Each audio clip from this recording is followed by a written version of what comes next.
Beauty is not necessarily about form or the color or the materiality. It's about how you react to the givens. And for us, in this case, the specific beauty was born by looking at urbanistic and also historic Coconut Grove.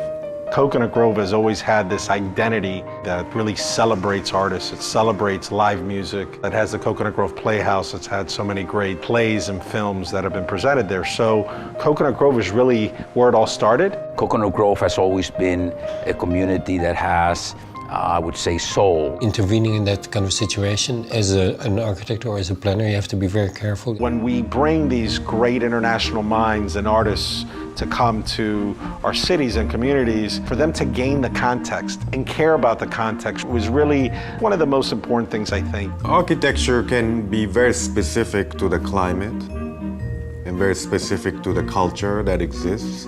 And once you're successful in extracting those, the sense of place will get enhanced. Particularly in houses or housing, it is very clear that you have a very direct influence on people. Park Grove is at the heart and the center of Coconut Grove. And Coconut Grove is the spiritual center of Miami. You are transported to a calmer, quieter era.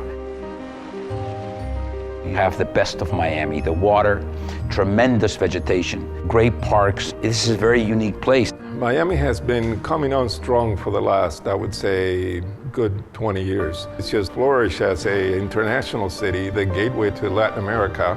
We're the last undeveloped waterfront location in Coconut Grove. If you want this lifestyle, which is very unique, this is it.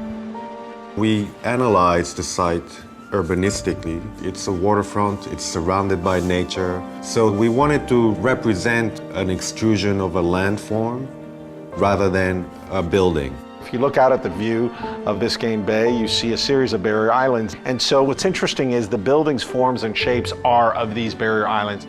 The architecture has an organic form, and this helps us to be organic also in the design of the landscape.